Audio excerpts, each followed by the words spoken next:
Well, folks, welcome back to the Fair Game Podcast. We're glad to have you tuning in today.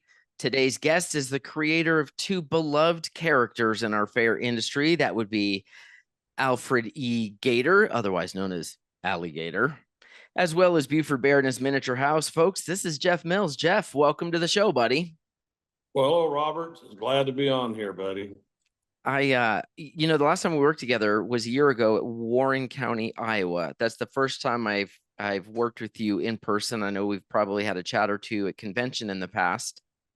Man, we've got busy seasons. We're recording now on August 20th, and all of us are in the middle of our seasons. We were just talking before the show, like I'm in between fairs. You're about to open another fair tomorrow. How's your season gone so far for this year? Well, it's gone great. I've been on the road since June 1st. Haven't really had a day off from traveling. I just spent a couple of days in the Amish country in Shipshewana, Indiana. So Okay. got a little bit of rest and ready to roll again. And what fair are you opening tomorrow? Will County Fair, just outside in Peatone, Illinois, just outside of Chicago. Got it. So you are up in the Midwest. Oh, you're just outside of Chicago, where there's apparently some big political shindig going on in Chicago right now. We won't bring no, I promise my listeners we won't bring politics into the show. But yeah, it's definitely I worked Illinois. I did the Illinois State Fair. Oh, God, it might be 9 years ago. Illinois is an interesting place. My dad went to college there down in Jacksonville, Illinois, and very super rural, super fair and farming kind of state. And then it's anchored down by Cook County. Yeah. And I love the audiences here in Illinois. I played State Fair too. Yep. But the audiences here in Illinois, they're really neat. The people's great. Yeah, I've always found Illinois, Iowa, like they're all Midwest types. They seem like really great audiences. I've enjoyed them. How are you being received out there on the road in the Midwest with your characters? Oh, great. Always have. I played Ohio and Iowa and Pennsylvania, and I just came from Niagara Falls, New York, and I've just had a good time this season. I have a good time every season, basically. I wouldn't be out here doing it if I wasn't having a good time. Yeah, for sure. Now, where does your fair tour normally run? Are you strictly Midwest, or do you how far do you travel? I've been to Texas.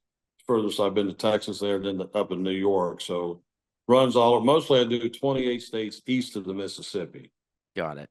So up and down the Mississippi and east thereof is typically where you're running. Remind me where you're based out of? Based out of Winter Haven, Florida. So that's a good jump for you to get from Winter Haven all the way up into the Midwest.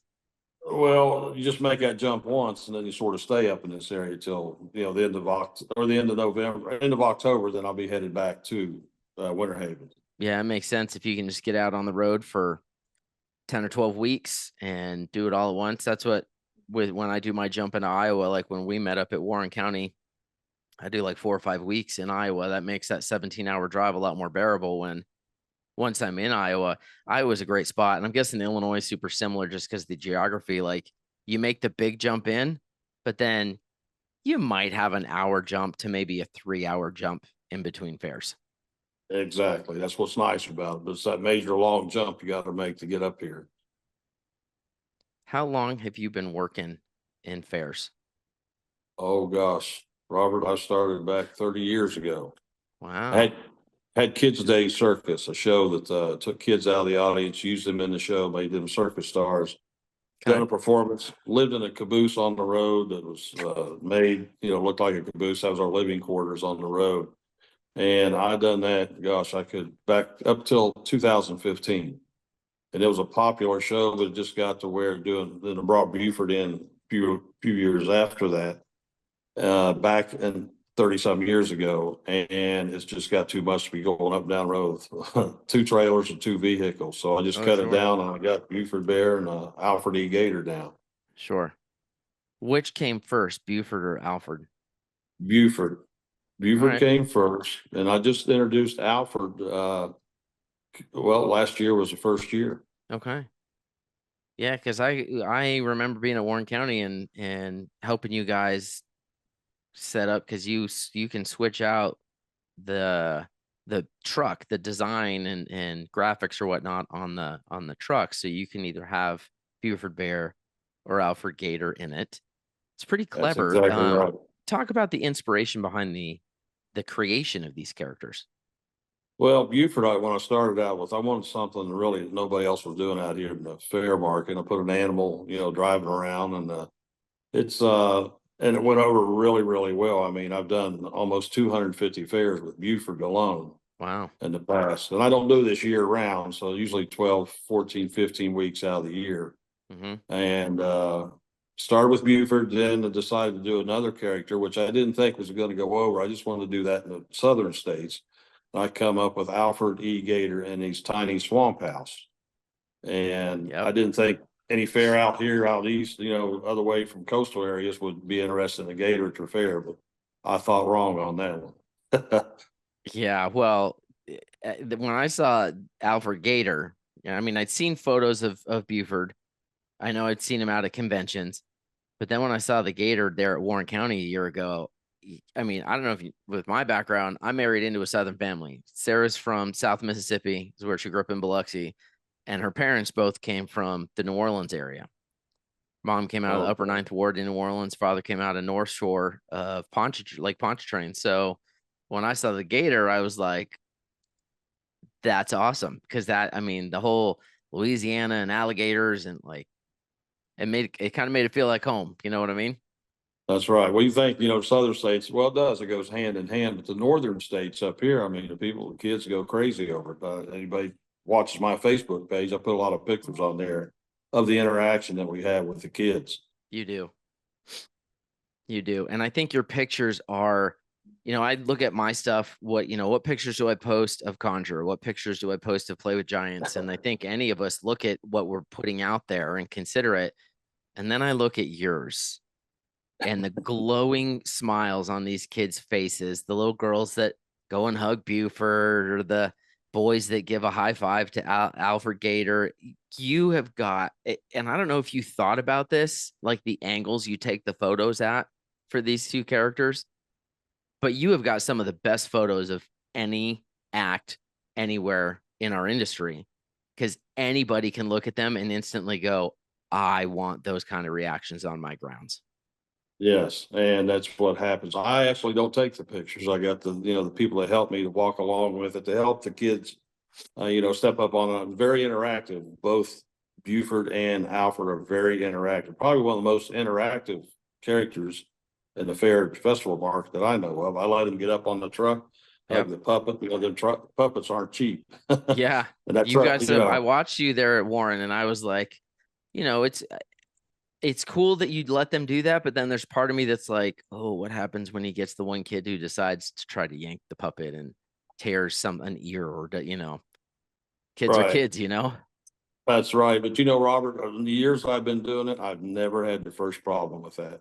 Wow. I was just about to ask you, like, has that ever happened? Have you ever had somebody reach in? Because I know doing the fortune machine, I've had people come around the back of the box and try to kick it. I've had people poke me. I've had people like poke and prod, and it can be almost demoralizing when you're getting, tugged on, but you don't get that. I don't get that. How do you account for that? Like, is it something about how you present and work with the kids? Maybe I should do that. Maybe I should be a puppet in the box instead of me in the box. I don't know. Maybe it's the approach I do with the kids, a friendly approach, and the kids think it's real. The adults try to figure it out. And, I may have had a child reach up and hug that bear or the gator really, really hard because they're loving it. They're, they just want to hug it really tight. That would be the only thing really I've ever encountered over the years I've been doing Buford in the last couple of years with Alfred. Wow.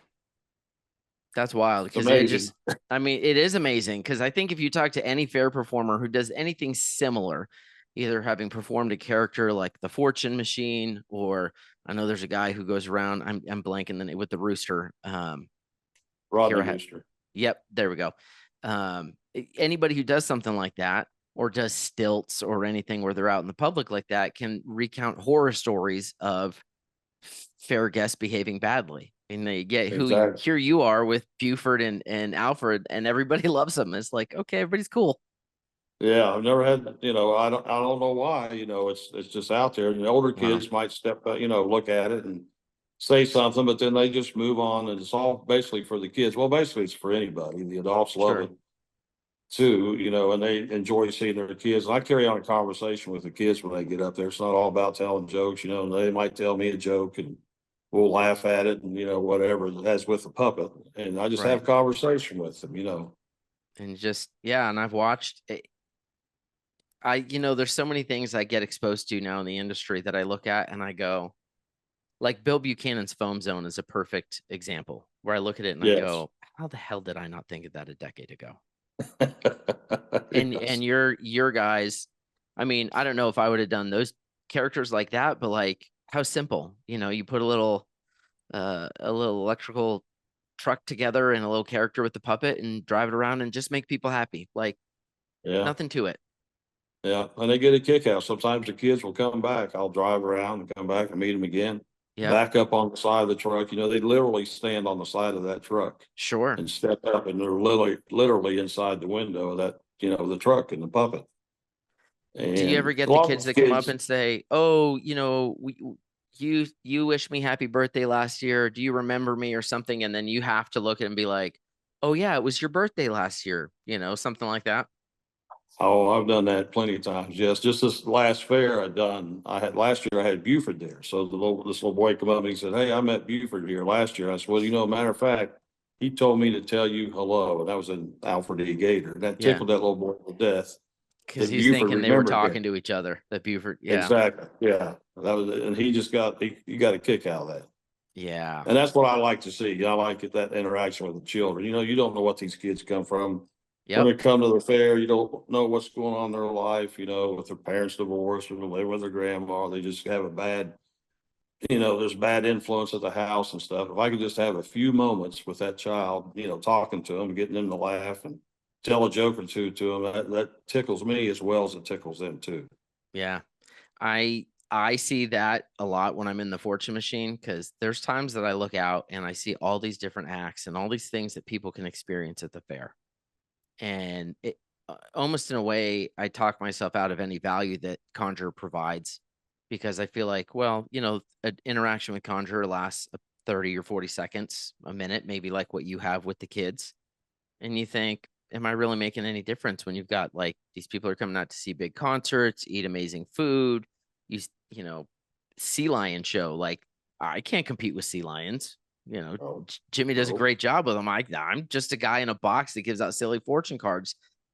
And then like I'll search the fair's hashtag and I'll see that some 15-year-old girl at a fair that I was at has took the fortune card that Conjure gave her and stuck it to her mirror because it had something meaningful that meant something to her. Sure. And I'm like, oh, see, it's not just me doing a dumb joke and moving on with the day. Like there are some people, I may only be 30 seconds of their day, but by God, it's my job to make that a great, memorable 30 seconds for them. Exactly. And they talk about that leaving the fairgrounds and thereafter, a year later say, "Hey, we'll go back and look for him." Yeah. And I think you find out the same thing, it's just good to make kids, feel good and just, I love seeing them smile. That's the best thing in the world to see the children smile Oh, for and sure. enjoy their day. Yeah. That's why even with Play with Giants, I love watching them you got the 6-year-old that's challenging dad to checkers and by God, they're going to beat dad this time. And they get so excited when they do, or, any of the activities that they figure out and they do it by Exactly. themselves. And they just, we're creating memories and fairs have 1,000 different potential interactions during a day long visit. I might be 30 seconds. You might be a minute with the kids. They might spend a half hour with the sea lions. They might spend 30 minutes, watching Lady Houdini do some amazing escape, Right. but it's all about moments make memories, and we've got control over 30 seconds here and 1 minute there. So we better make the best of it. Right. And they don't forget it. Yep. I'm sure they don't forget it. It's just rewarding to me to see that. Yeah, I would agree. I'm curious because I can't recall. after working with you with the two different characters, do you do a different voice or is it just still this kind of the same voice for each character? Some similar same voice. It's just I tried when I started with the Gator last year to do a little rougher voice, but you know what happens then? You know, you start doing this every day and 3 times a day and You're gonna 45 get minutes hoarse to an real hour quick. out there. Yeah, oh yeah. You're gonna rip your Real voice quick. up. Yep. Yeah. Sucking I down Hall's cough drops. yeah. I just wondered because I couldn't recall with Alfred E. Gator with a character like that, man, if you could do a really good Cajun accent, buddy, that would be amazing. Yeah, yeah.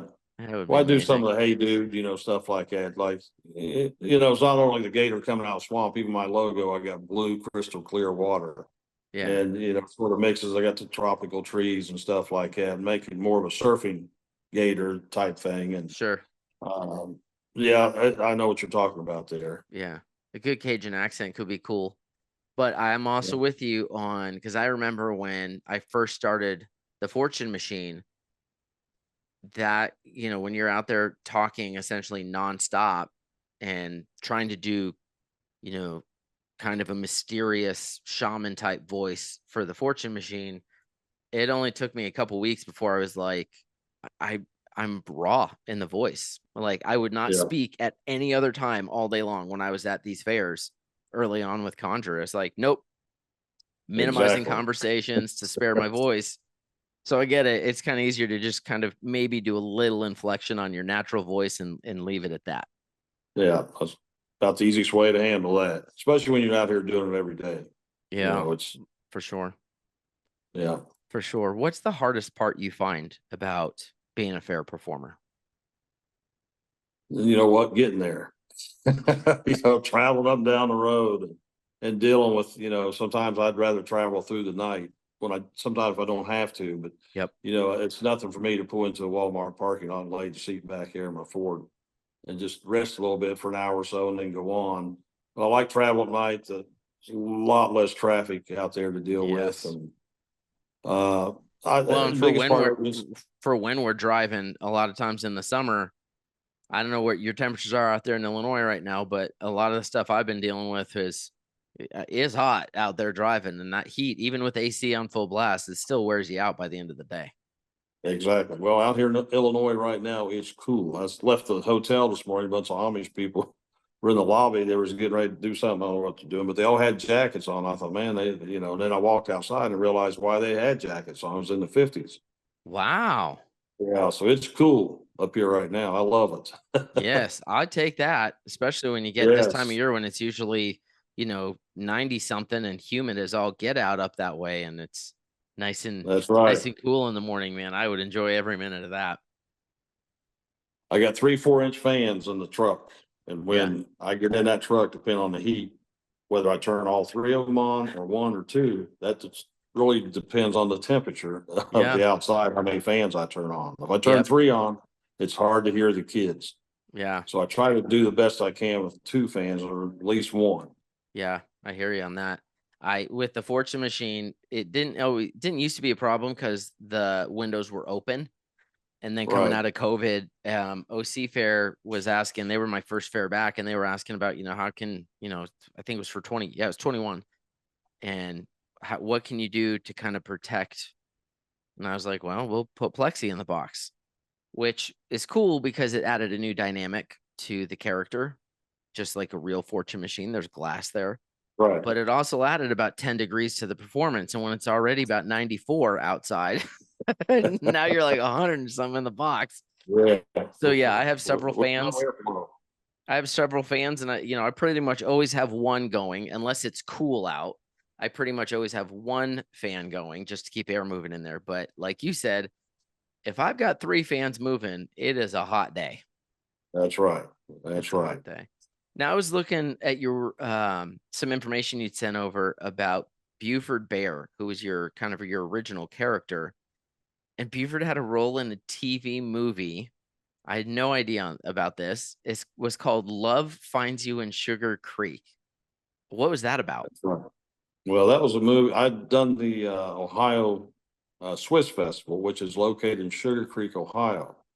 So about 3 weeks before I'd done that festival, it's a big festival there in Ohio, draws in a lot of people. It's been going on for years.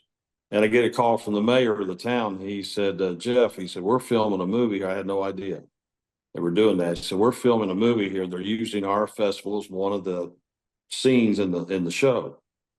And he said, we would like for you to be a part of that. He said, I talked to the producer about it, he met him because they were doing that in his town. He said, I showed this to him, and the producer said, yes, we'd like to have that in the movie. So that was an interesting week. They'd already been filming. They waited to, of course, festival started, and they'd done a lot of the filming in the festival. So he wanted Buford in a part in that. He came and looked at it, and he's real intrigued on. He said, I've been in Hollywood. This guy had. He said, intrigued how that even worked. So I let him peek in the inside of the truck and see the controls and stuff, and then we done the thing. Buford only had 5 or 6 seconds, but it was part of the movie. We had a lot of fun. I got Kelly McGillis was in Top Gun. She was a star in that show. She played Charlie in the original Top Gun, and she's in the star in that movie, huh? She is. And we had he invited me to eat dinner over in the concessions where they had that in between scenes and stuff. So I sat and talked to her for a long time, and that was interesting all week. Basically that base right there at the festival is where they had all the filming and stuff that went on for that. Only, like I said, it's only 5 or 6 seconds, but it was a big deal being a part of that. Then I was an extra in the movie, and not Buford as me being an extra in the movie in a couple of scenes there. So that was interesting. It was a lot of fun. That's cool, man. Like, you never know who's done what in this industry. And so it's kind of cool to find those little finds like that. Right. I know Jamie Martinez with her circus show at one point was involved with, I think it was Zach Brown Band. They were because I think he's based out of Georgia also. I think it was Zach Brown. And they were shooting music video, and I guess they'd seen her someplace, or one of their agents or whoever, and called up and said, hey, can you come set up in this spot and just do some aerial or whatever in the background, and he's gonna play his guitar and sing. I can't remember the name of the video, but I mean, it's cool, right? You get to you get a little bump like that. I mean, you never know. I mean, hell, last year at IFE, I'm in the booth next to Chubby Checker. Like, really? Oh yeah. It's like, that's pretty neat. Yeah. It's Chubby Checker in the twist, man. Like, how many people get to say that? Yeah, hard to believe he's still rock and rolling. Yeah, I'm telling you. And wow. Nate last year in school, he was somehow, I think the teacher may have played the twist or something, and he goes, "Oh, that's Chubby Checker," and she's like, "Yeah, how'd you know?" And he goes, "Oh, well, I know him. I met him once." And yeah, my dad knows him, and it's like, well, knows, like, yeah, we've talked briefly at a convention. I wouldn't say we know each other, but it was funny. His teacher was like, no, we're like, what's your dad do? And it was like, how do I explain this? Yeah. I mean, do you ever get that? Because I have people say when I meet them, they ask me what I do, and I'm like, okay, how do I explain that I go out on the road, 4 to 6 months out of the year, and I'm either climbing in a fortune box pretending to be the fortune machine, or I'm setting up a bunch of games for families to play on random fairgrounds across the country. When you get the question, so Jeff, tell me, what is it you do? How do you answer that? It's just, I'm like you, it's hard to do. I said, I drive a little trucker, a little miniature truck around, the puppet drives it. It's like a Jim Henson style puppet driving a truck around in the fairgrounds. And the kids come up and the dogs come up and talk to it. Unless you see it, it's hard to explain. And just like with your deal. Yeah. It's hard to do. Yeah. So my answer with the fortune machine is, well, did you ever see the movie Big? Yeah. So you remember the Zoltar, the fortune machine? Yeah. So I built one. And they're like, by now they're one eyebrow starting to cock up, like, what? I built one, and I get in and people come press the button and I pretend to be the fortune machine. I move mechanically. There's an audio animatronic voice that plays, and they're like, oh. Yes. So now you want to know my best answer for this? Here it is. So Robert, what do you do for a living? I'm an accountant. That's it. Because if you say you're an accountant at this end of discussion, no one Yeah. cares to go further. They go, "Oh, you're an accountant. Okay." That's right. Yeah. Now I don't have to Anybody feel weird that explaining it. Yeah, if I said that to anybody that I know, they'd laugh. Yeah, for sure. For sure. Yeah. So Jeff, if I was a fair manager and I'm, maybe I've seen you at a convention, we're having a discussion, I'm interested in booking one or both of your characters for my fair. What are those things that I need to be aware of if I'm a fair manager to make sure that I put you in the position to deliver a great performance? Advertise. A lot of these fairs, they want stuff for their kids and stuff like you do, but they make your little pictures about size of a postage stamp on brochures and stuff.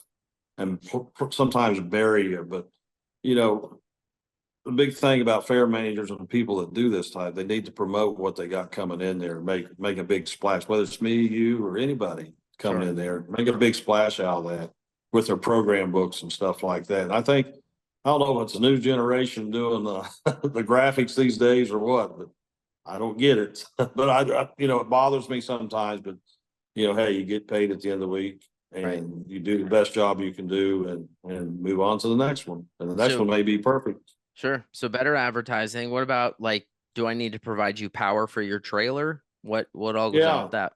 Yeah, I just need 30 amp Yeah. power for, to charge the vehicle and stuff overnight. And basically that's about it. Need the trailer parked near where I'm going to be running it on the, where the attraction is going to be doing the entertaining Sure. on the midway. It needs to be So out close on the to grounds. Yeah, this isn't a trailer. I'll just say for any of our listeners, this is not the type of trailer. It's not an RV that he's off in an RV park. This is like what, a 20 or 24-foot type cargo trailer that you're gonna roll that truck in and out of between sets and overnight.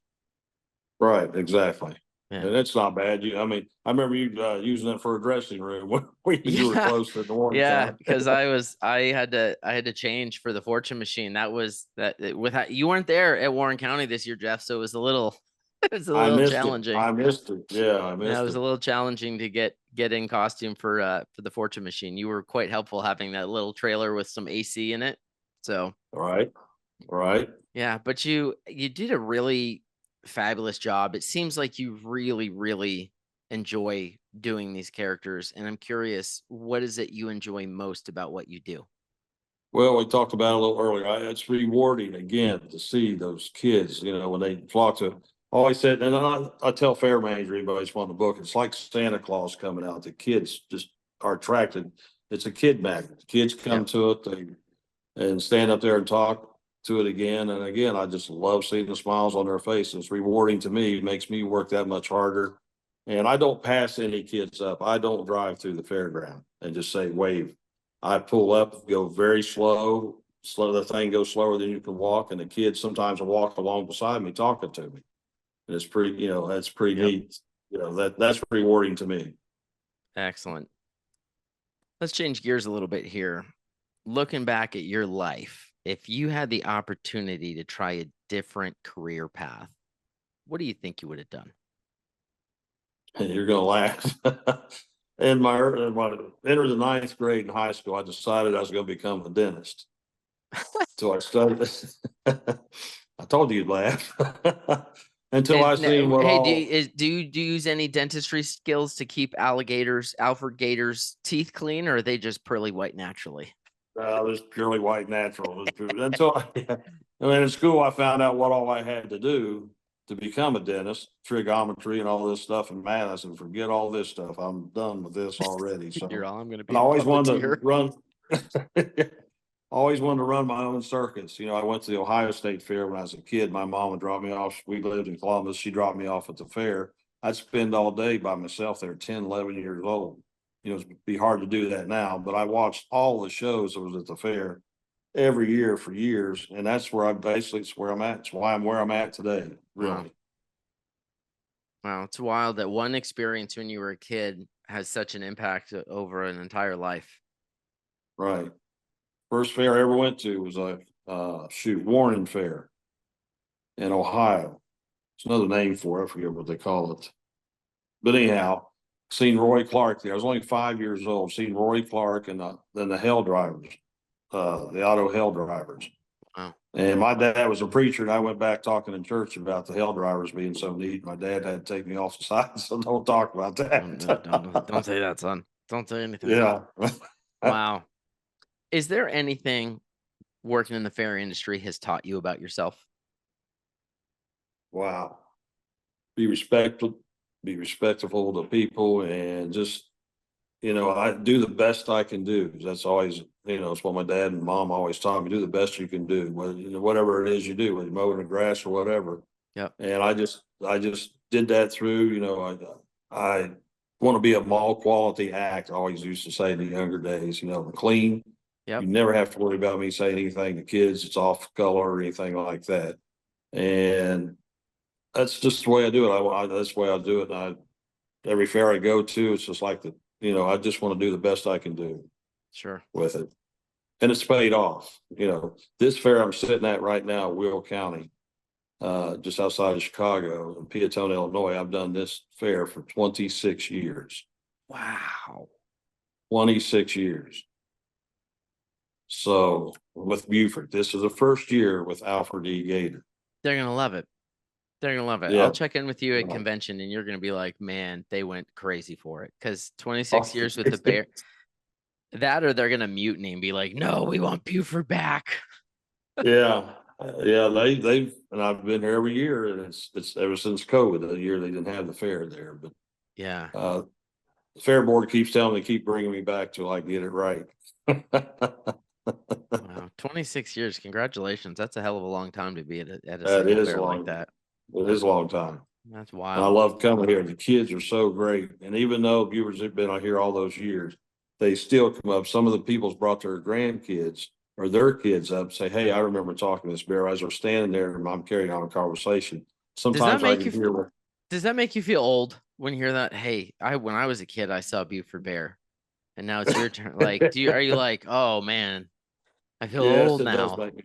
It does make me feel old. It would anybody, but I enjoy hearing that story, Well, yeah. And what a compliment that parents and grandparents are bringing their kids and grandkids to experience something they really enjoyed when they were young. Exactly.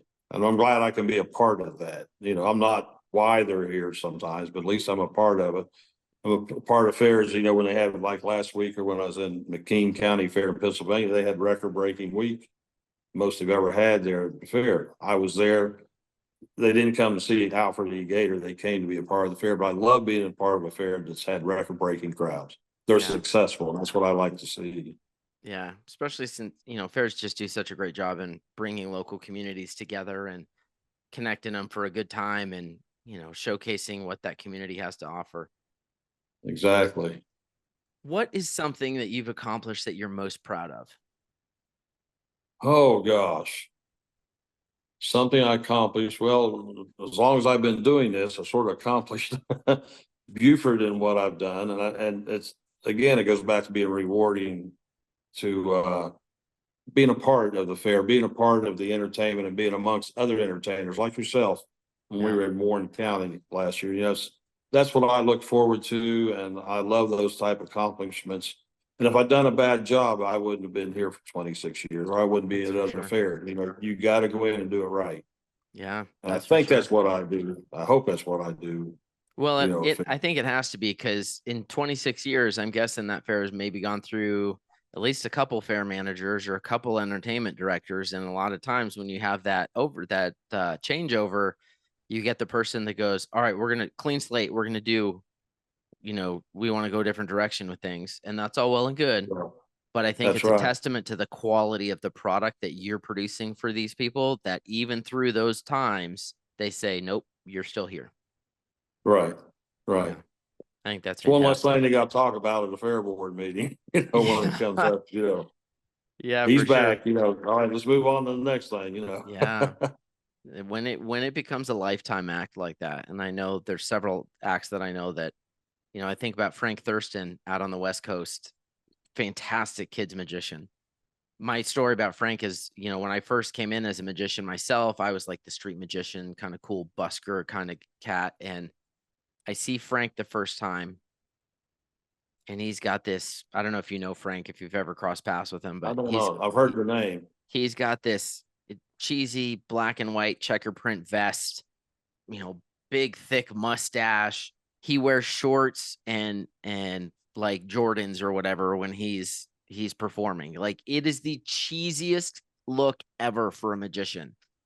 And when I first met him, I was just like, you gotta be kidding me, man. Like, he makes magic look terrible. Like, he and I've talked about this. He's had a good laugh at my expense on this one.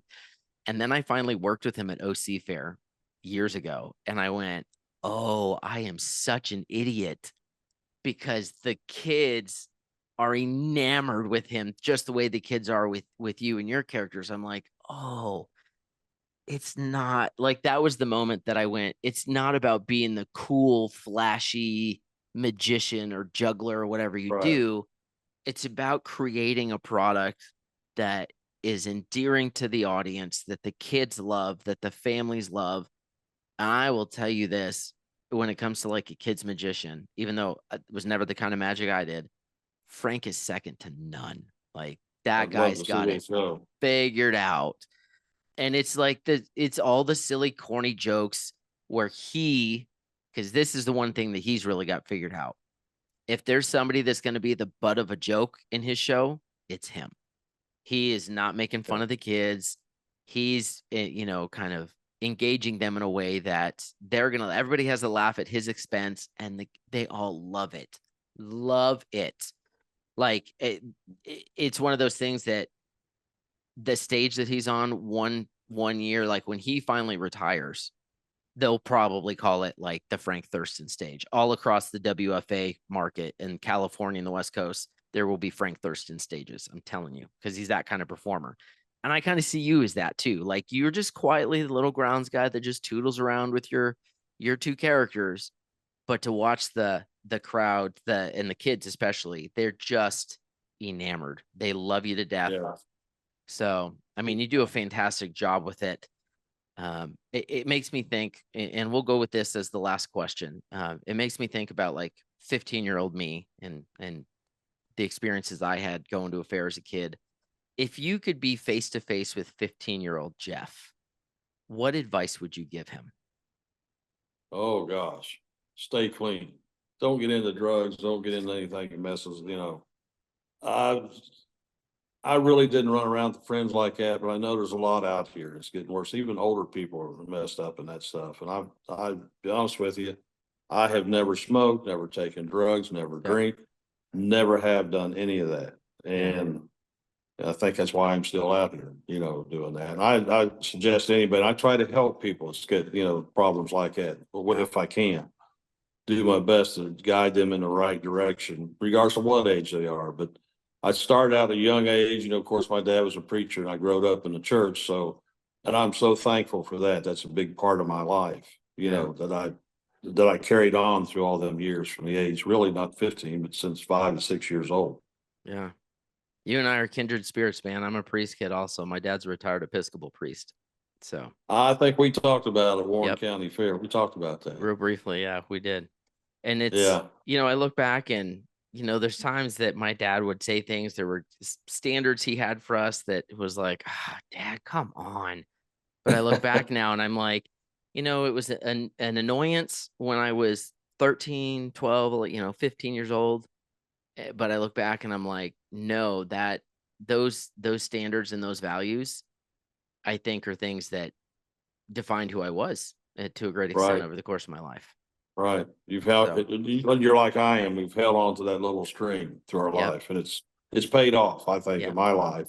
Well, kudos to your folks for putting those values into you, because you're a hell of a performer. You're a nice guy, and I just wish you all the success in the world, continued success, clearly, after 26 years now at one fair. Yeah. If fair managers want to learn more about you and want to get in touch with you, how can they do that? I've got a website for Buford Bear. It's BufordBear.com. Then for AlfredEGator.com. Or they can go to their favorite, their agent that they normally use. Have them give me a call. We'll work with them. Be glad to do that. Excellent. Jeff, it's been a privilege to have you on the show and visit with you. Thank you so much for your time today. And to all of our listeners, we're grateful for you. There might only be 8 of you. but we're glad to have you as listeners of the show. For Jeff Mills and for myself, thank you all, and we'll catch you next week. Bye-bye.